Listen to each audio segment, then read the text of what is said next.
Bonjour, bienvenue pour cette nouvelle vidéo. Alors je suis un petit peu embêté parce que c'est vrai que l'actualité actuellement sur l'Europe, la France, la défense, il faut se réarmer. J'aime beaucoup le terme réarmer d'ailleurs parce que j'ai pas connaissance que l'Europe a été déjà armée. Donc il faut réarmer. Et comment tu veux réarmer quelque chose qui n'a jamais été armé, si ce n'est les armées des pays membres? Mais jusqu'à preuve du contraire, les armées des pays membres, ils sont souverains, donc ils font ce qu'ils veulent de leur armée. Et c'est justement ça le problème. Comment réussir à dissuader les pays membres de mettre en commun leur armée au sein d'un commandement européen? C'est ce qu'ils cherchent. Sauf que le problème, c'est qu'au vu de la situation, vous avez quand même 27 pays qui peut-être, je dis bien peut-être, n'ont peut-être pas les mêmes intentions vis-à-vis de certaines missions que l'Europe pourrait donner à une défense européenne. Puis même, déjà l'OTAN est constituée d'une administration civile et d'une administration militaire. L'administration militaire, le problème ne s'est jamais posé puisqu'il est américain. Point. Après, la direction de l'OTAN, c'est, on va dire, une sorte de consensus entre les pays membres pour savoir ou décider qui prend la direction, etc. Puis même, si l'OTAN prend une directive, il faut que les pays membres soient tous d'accord. Ça pose problème. Alors vous imaginez l'Union européenne avec une armée. L'un d'entre vous m'a fait un long commentaire tout à fait intéressant sur le fait que la disponibilité en hommes, rétablir le service militaire. C'est con parce que j'ai déjà fait une vidéo là-dessus, du service militaire. Parce que c'est un sujet qui a déjà été, il y a 1 ou 2 ans, soulevé. Sauf que, très vite, on a abandonné parce que on s'est rendu compte que c'est compliqué. Alors je rappelle, pour la petite histoire, le service national qui a été instauré peu de temps après la Révolution, en 1820, 1870, je ne sais plus. Parce que suite aux événements qui se sont produits avec la Révolution, on s'est rendu compte que, au lieu de pratiquer la conscription, autant faire un service militaire, comme ça, s'il arrive une guerre, paf, on a déjà un effectif formé, disponible. Et après, on fait appel à des réservistes qui sont formés. Moi, par exemple, j'ai fait mon service national, j'ai été formé. C'est-à-dire que tu me mets un flingue entre les mains, je sais m'en servir. Je sais reconnaître les grades, les ordres, le vocabulaire. Bon, même si peut-être qu'il y aurait besoin d'1 ou 2 semaines de formation pour se réactualiser avec les technologies, etc. Mais j'ai plus de 50 ans aujourd'hui. C'est-à-dire que j'étais encore mobilisable ou éventuellement sujet à conscription jusqu'à 43 ans. Il n'y a que les officiers supérieurs, c'est-à-dire les généraux, colonels, lieutenant-colonel, capitaine, je crois. Capitaine, mais je ne sais plus si c'est marine. Commandant. Eux, par contre, ils sont toujours mobilisables jusqu'à l'âge de 73 ans, je crois. Ou à moins que c'était le projet de loi qu'ils voulaient faire pour que tu sois mobilisable jusqu'à 73 ans. Enfin, je ne sais plus exactement les âges jusqu'auxquels tu peux te faire mobiliser à partir du moment où tu as déjà une formation militaire. Mais même, je veux dire, aujourd'hui, tu vas faire une conscription. Tu fais quoi? Tu n'as pas les infrastructures. Moi, j'ai un exemple très simple. Moi, j'ai fait mon service militaire à Compiègne. À l'époque, je suis de la 92-06. Moi, j'étais à la 9e compagnie de l'école état-major. Il y avait également le 6e RHC, c'est-à-dire le 6e régiment d'hélicoptères de combat. Il y avait le 7e ou 9e régiment militaire aérien. Enfin, c'était un truc qui était tout ce qui était logistique terrestre pour l'armée de l'air. C'était pas une base. Je crois qu'il n'y avait pas de base. Il n'y avait pas d'avion. Moi, j'ai un doute. Je ne sais plus. Et il y avait le 51e RT qui était le 51e régiment des transmissions,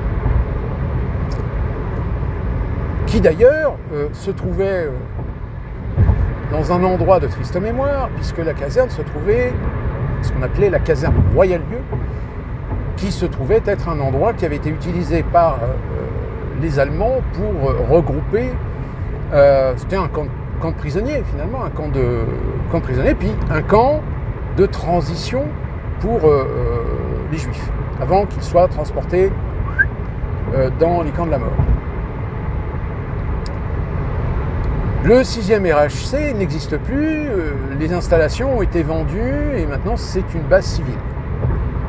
Le 51e RT, la caserne a été démantelée, tout a été rasé, ils ont gardé uniquement que 4 bâtiments pour faire le musée justement, le musée de la déportation. Et l'autre régiment qui se trouvait au sud de Compiègne, alors lui, tout a été rasé, je crois qu'il y a quelques bâtiments qui sont restés, mais plus rien, tout a été démantelé. Et l'école d'état-major a été elle aussi démantelée, et tout a été rénové, parce que c'est des anciens bâtiments qui se trouvent juste derrière le château, et qui ont été transformés en appartements ou studios pour étudiants. Donc à Compiègne, qui était quand même une place relativement forte, avec une présence militaire importante, il n'y a plus rien. Je peux vous dire qu'économiquement, les Compiègnois, si on les appelle les Compiègnois, je ne sais plus, ils l'ont senti quand même. Donc ça veut dire quoi? Que si tu reprends un service militaire, il va falloir reconstruire des casernes. Alors déjà qu'on n'a pas l'argent pour construire des prisons, vous voyez franchement construire des casernes? Pas l'argent. Puis même, s'ils imaginent de faire un service, comment on pourrait appeler ça, un service militaire, un service de formation, une formation militaire par exemple, de 6 semaines par exemple. Bon, pourquoi pas? Mais franchement, vous les voyez les jeunes de moins de 25 ans dans un univers autoritaire, disciplinaire, où il faut mémoriser, il faut se soumettre aux ordres de l'autorité du grade. Puis surtout, attention, la culture militaire. Le principe, c'est le collectif, c'est pas l'individuel. Donc forcément, je ne suis pas certain qu'aujourd'hui, dans les jeunes générations, il y a des gens qui sont psychologiquement préparés à faire 6 semaines de formation militaire. À mon avis, tu laisses tomber. Puis en plus de ça, attention, parce que quand je dis français, on est d'accord que des Français qui ont des binationalités ou des Français d'origine maghrébine, musulmane, est-ce qu'on peut dire qu'il y en a certains qui en effet seraient très fiers de servir sous le drapeau français, comme ça a été le cas d'ailleurs pendant les différents conflits, pendant la Première, la Deuxième Guerre mondiale, il y a des indigènes qui ont été très fiers de se battre pour les couleurs de la France, même si malheureusement la France les a un petit peu oubliés, pour certains, malheureusement. Mais bon, contexte, époque, mœurs.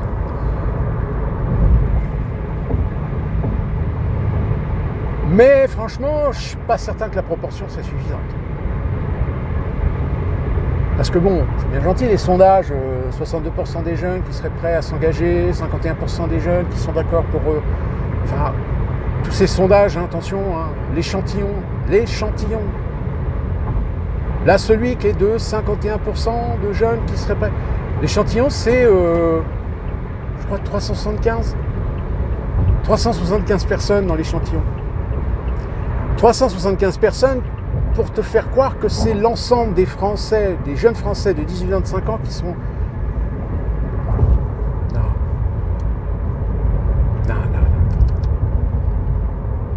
Déjà à mon époque, moi je fais partie d'une génération où il y en a quand même pas mal qui essayaient de tout faire pour ne pas faire leur service militaire.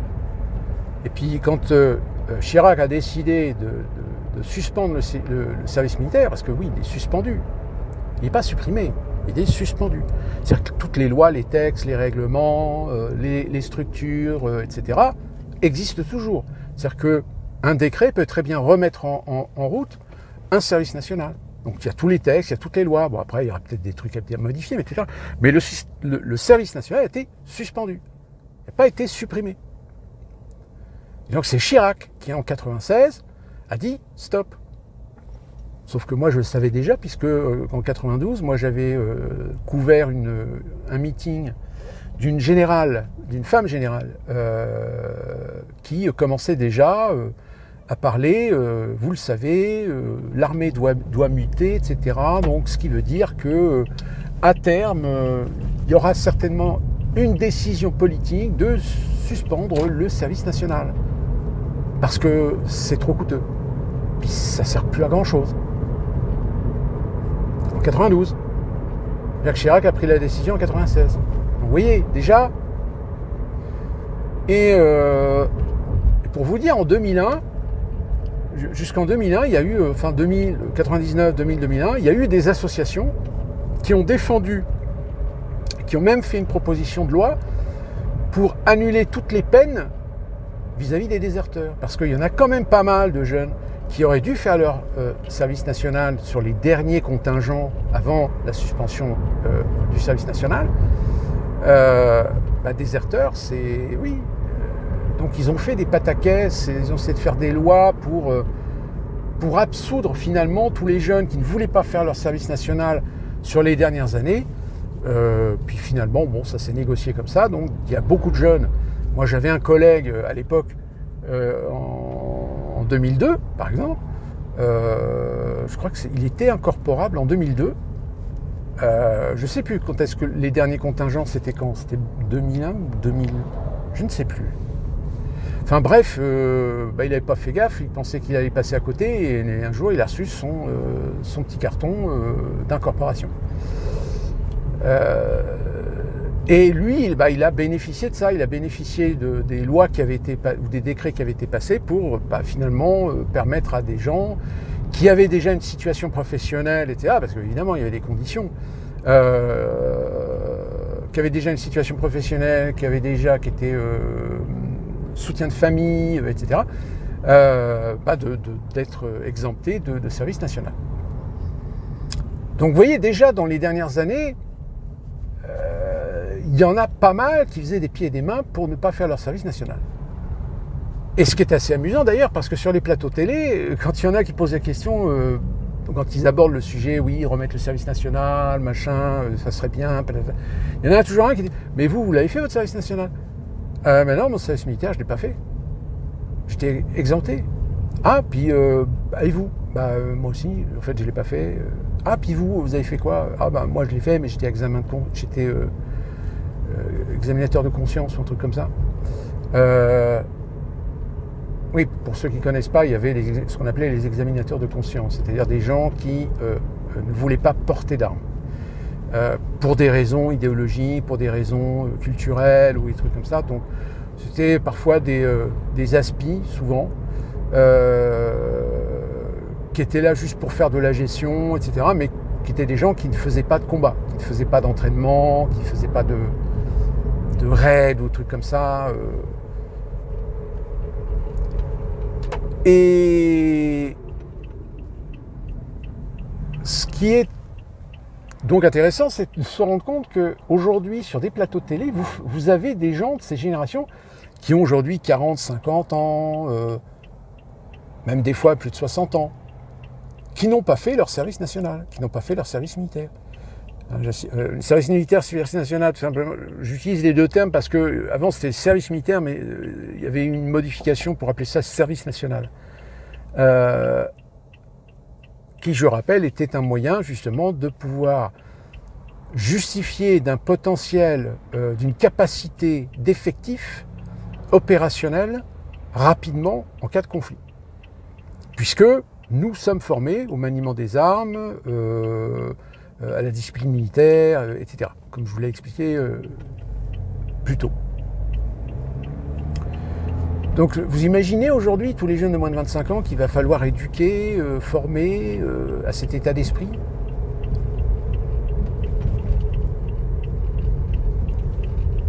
Bah oui, parce que le problème aussi, c'est que c'est bien gentil. La professionnalisation militaire. Il y a malheureusement des gens qui ont beaucoup de compétences, qui tirent énormément de compétences dans une profession de militaire. Sauf qu'il y a un moment donné, bah, c'est des gens qui aussi se disent moi j'ai des compétences, etc. Sauf que bah, l'armée, ça ne paye pas des masses. Et qui sont recrutés par le privé. Vous avez aujourd'hui dans le privé beaucoup d'anciens militaires, beaucoup de vétérans.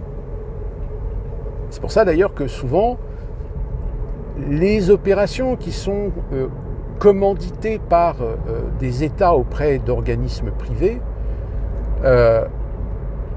on a souvent des gens qui proviennent de ce qu'on appelle les unités spéciales ou les Black Ops, c'est-à-dire des commandos finalement,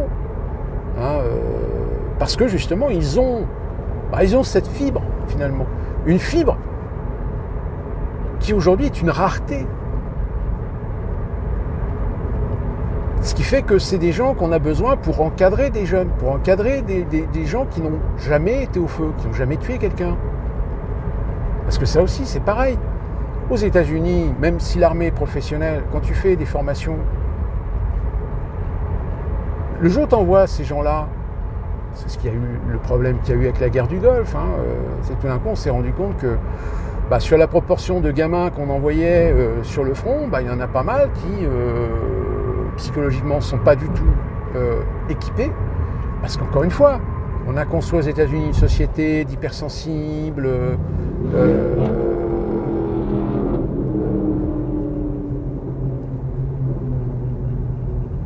de gens très émotionnels. D'ailleurs, ça a été un petit peu le problème quand il y a eu le 11 septembre. Le 11 septembre, ça fait tellement surréagir des jeunes, que les jeunes se sont engagés dans l'armée pour servir leur patrie. Sauf qu'au bout d'un moment, on s'est rendu compte que les gamins, ils sont pas du tout, c'est pas du tout des warriors, quoi. Donc c'est pour ça qu'il y en a pas mal qui sont revenus. Ils sont revenus entiers, mais psychologiquement. Et c'est pour ça que ça a joué énormément sur le paysage politique, sur la confiance de certains Américains vis-à-vis des politiciens d'une manière générale, et qui en partie explique l'élection de Donald Trump en 2016 et sa réélection en 2024. Parce qu'il y a une partie de l'Amérique qui a laissé un fils, une fille, un frère, un père, une mère, ou qui a un membre de sa famille qui est parti là-bas, mais qui est revenu un peu esquinté quand même. Alors esquinté physiquement, mais aussi psychologiquement. Pour rien, finalement. Pour rien. Donc si vous voulez, toute cette esbrouffe aujourd'hui qu'il y a, alors surtout Macron qui agite le drapeau rouge partout, l'Europe a besoin d'une défense, etc. Ouais, mais quel argent? Puis même si tu as l'argent, en combien de temps tu penses réussir à construire une armée digne de ce nom? Que ce soit une armée nationale ou une armée européenne?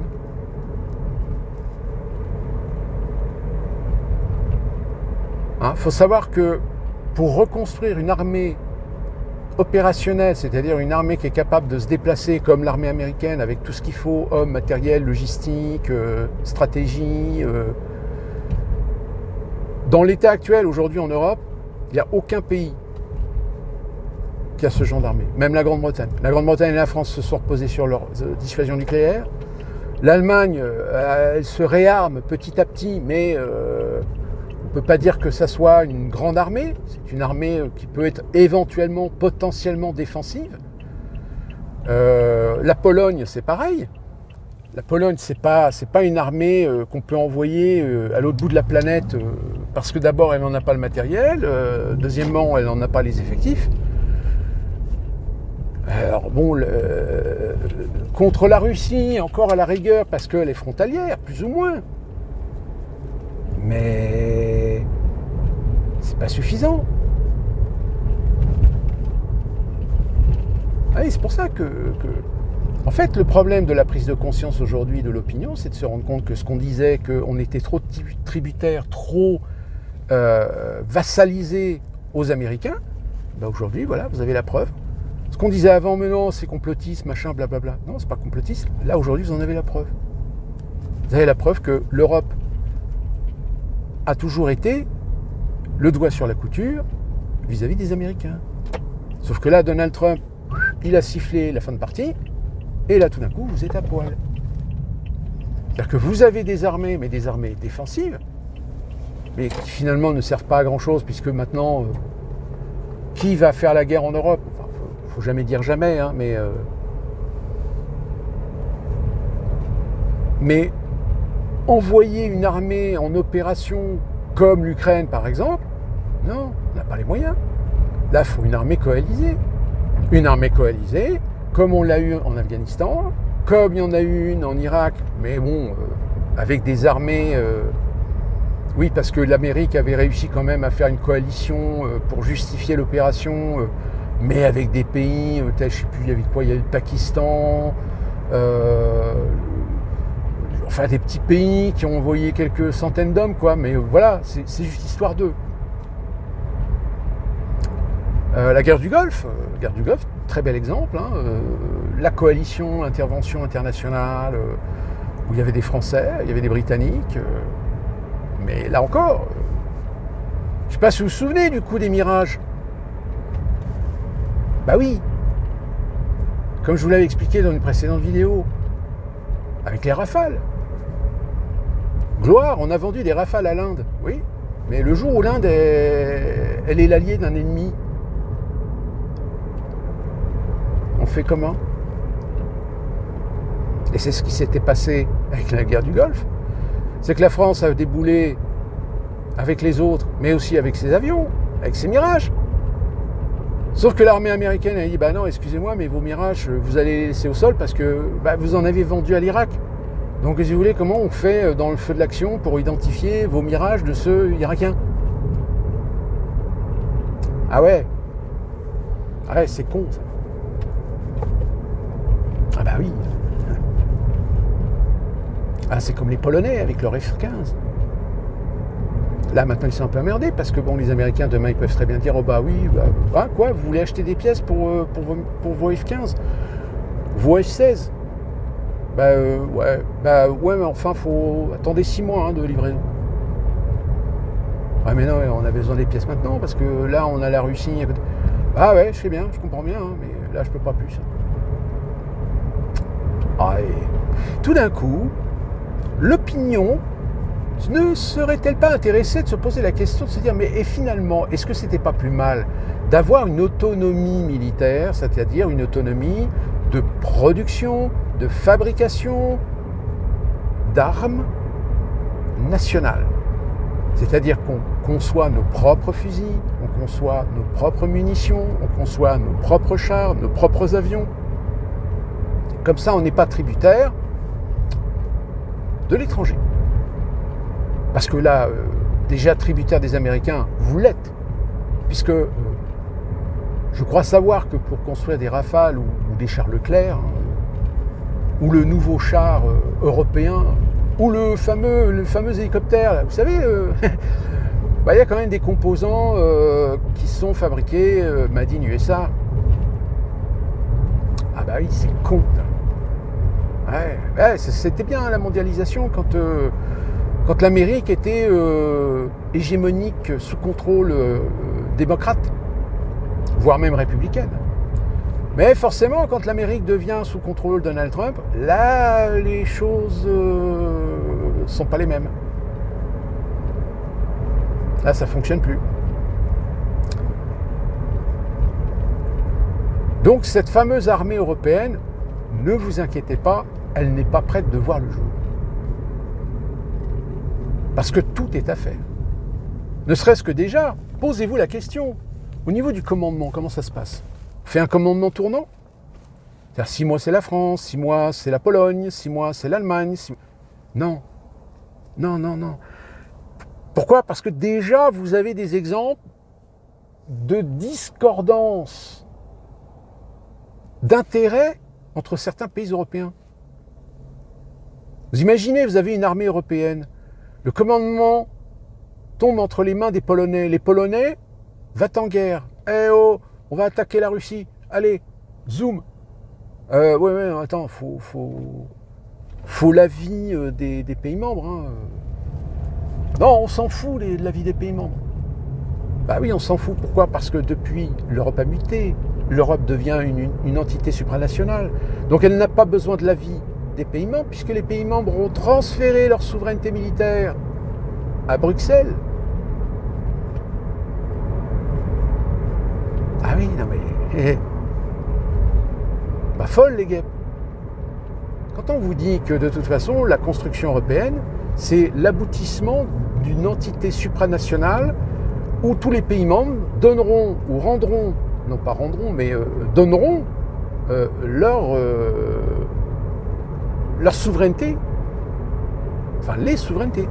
Souveraineté monétaire, souveraineté monétaire. Je dis une connerie puisque vous l'avez déjà donné. Ah bah oui, l'euro. L'euro, c'est une monnaie européenne. Ce n'est plus la monnaie nationale de la France. La souveraineté budgétaire. Alors oui, on va jouer sur les mots, mais un budget doit être obligatoirement présenté à Bruxelles. Alors Bruxelles peut très bien dire oui ou non, mais la France peut très bien dire Bruxelles a dit non, mais nous on va le mettre quand même. Oui, sauf que le problème c'est que si Bruxelles dit non et que vous l'appliquez quand même, vous allez avoir des sanctions.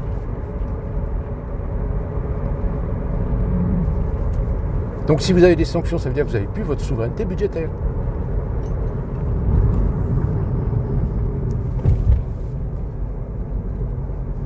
La souveraineté militaire, oui. Qu'est-ce qu'est en train de faire Macron ? Macron est en train de vous dissuader, enfin il ne le dit pas comme ça, mais je veux dire une défense européenne, c'est obligatoirement transférer la souveraineté militaire entre les mains d'une entité supranationale qui est Bruxelles. Et ne croyez pas qu'ils vont faire des pieds et des mains ou des petites stratégies pour dire oui mais non mais on gardera quand même notre souveraineté militaire, etc. Comment tu veux garder une souveraineté militaire si tu mets au service de l'Europe ton armée ? Pas logique. T'as l'OTAN. L'OTAN, oui, mais l'OTAN, si l'OTAN décide de faire une guerre, chaque pays membre de l'OTAN n'est pas obligé de suivre. Regardez ce qui s'est passé avec l'ex-Yougoslavie. Tous les pays de l'OTAN ne participaient pas aux opérations. Bon, après, c'est plus compliqué parce que, pareil, au-dessus, il y avait l'ONU. Donc, les unités de l'ONU, c'est comme il y a actuellement à la frontière nord d'Israël avec le Liban. Vous avez, je ne sais plus comment ils appellent ça, l'UNFOR, le NOFOR ou UNFOR, je ne sais plus. Vous avez des casques bleus qui sont là pour s'assurer du maintien de la paix. Bon, même si de temps en temps ils se font tirer dessus, mais ils n'ont pas le droit de rétorquer.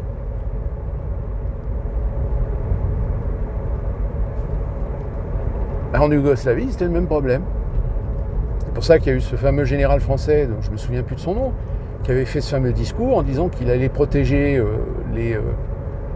je ne sais plus si c'était des Kosovars ou des Bosniaques ou tout ça, parce qu'ils étaient en train de se faire massacrer, quoi.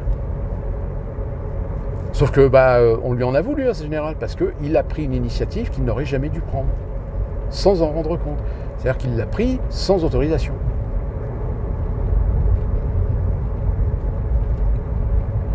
Donc ça sert à rien.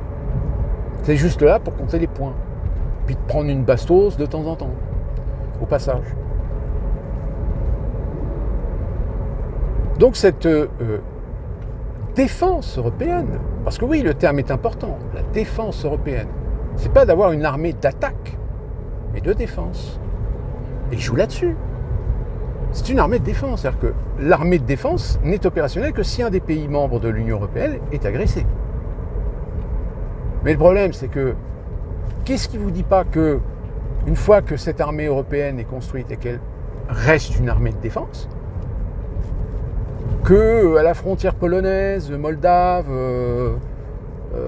lituanienne, estonienne, on fasse un false flag, et puis tout d'un coup, l'autorité de ce pays tire sa sonnette d'alarme auprès de l'Europe pour dire oui, j'ai besoin de l'armée de défense européenne parce que j'ai un voisin là qui vient de m'attaquer.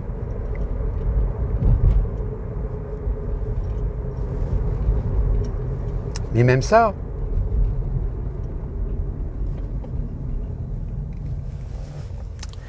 ça ne peut pas fonctionner. Ça ne peut pas fonctionner parce qu'on s'est toujours reposé sur la logistique, la stratégie américaine. Alors si elle n'est pas là, c'est le bordel, c'est le désordre. Ça ne peut pas fonctionner. Donc si tu veux, ils veulent bien, tu peux construire une armée européenne de défense. Mais elle servira à quoi? À rien, juste à faire de la pub.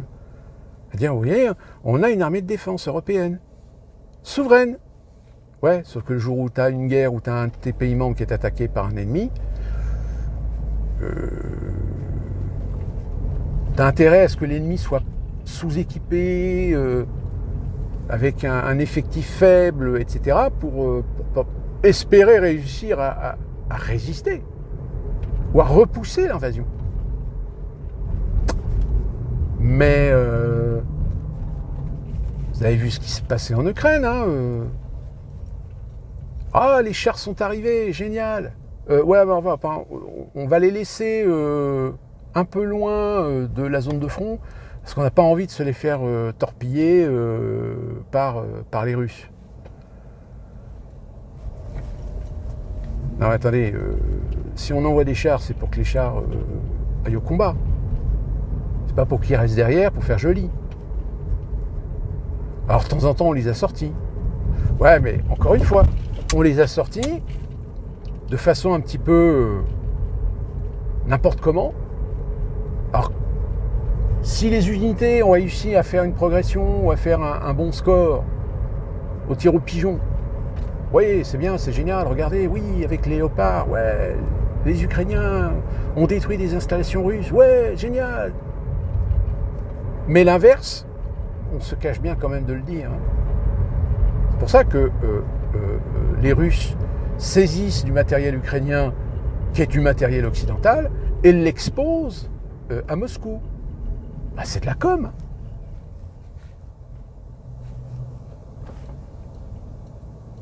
Donc si vous voulez,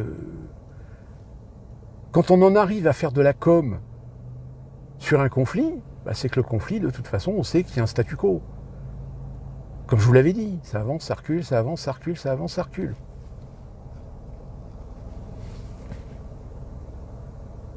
Donc si vous voulez, l'idée de oui mais faudrait récupérer le Donbass et la Crimée, ben non, vous ne récupérerez pas le Donbass et la Crimée. Ou alors vous acceptez l'idée soit d'un exode des Ukrainiens russophones ou le risque d'un génocide des Ukrainiens russophones. Parce que vous inquiétez pas, hein, si vous libérez les terres, si les Russes s'en vont, mais n'emmènent pas avec eux les Ukrainiens russophones, vous inquiétez pas que ça va faire comme en Palestine, hein. C'est pareil. Hein. Les Ukrainiens, qu'est-ce qu'ils vont faire? Bah, ils vont tirer dans le tas. Hein. Tiens, d'ailleurs, c'est marrant, hein. On n'entend plus parler de la Palestine. Là. Ah bah oui, vous comprenez, on ne peut pas aborder tous les sujets. Mais ce qui est bien, c'est que pendant ce temps-là, bah, Bibi, il est tranquille. Oui, vous savez que Bibi, c'est le surnom de Netanyahou. Benjamin Netanyahou. Bibi. Donc là, il est tranquille. Quoi? Cessez-le-feu? Ah, vous y croyez, vous, cessez-le-feu? Moi, j'y crois pas.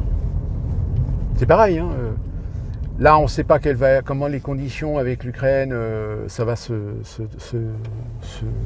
goupiller.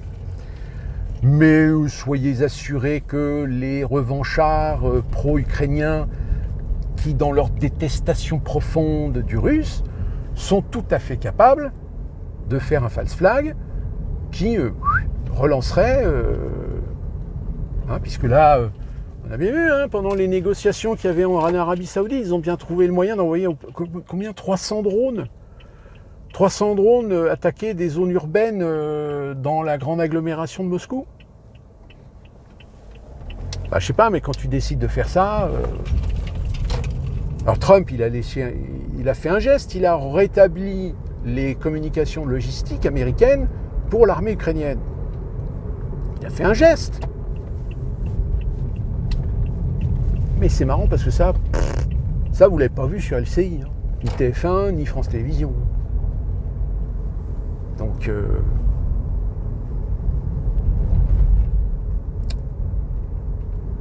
ouais, on est dans une utopie.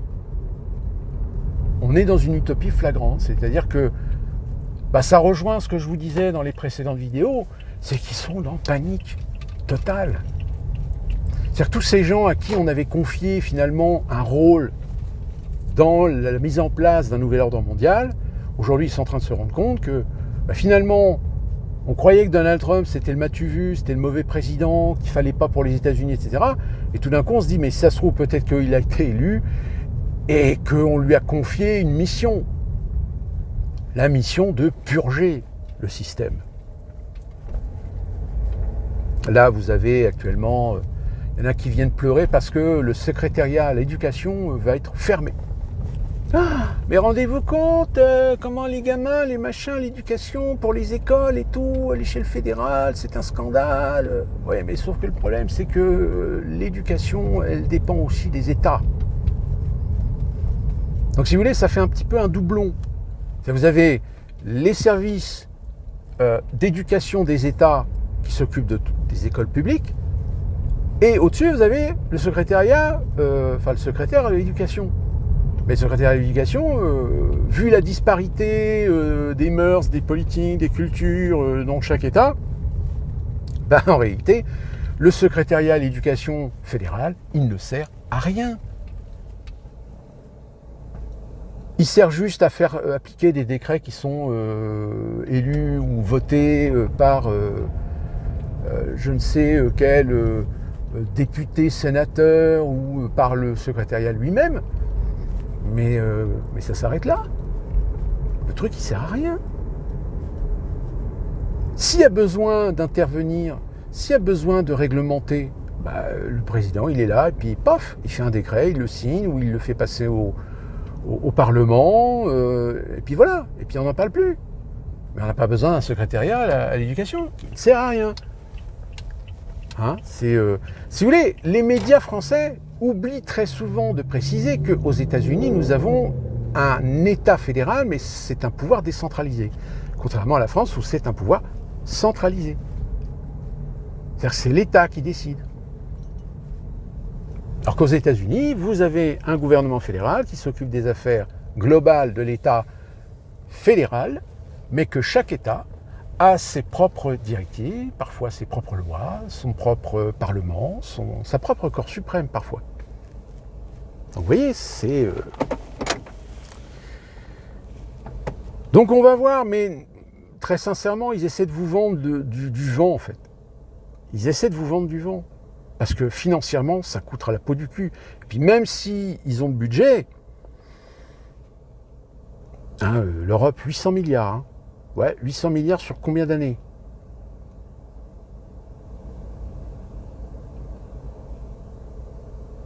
Moi je vous dis, je me souviens, on m'avait dit, si jamais il faut rétablir une armée, mais une armée qui est capable de se déplacer logistiquement pour des interventions comme le font les Américains, c'est 10 ans.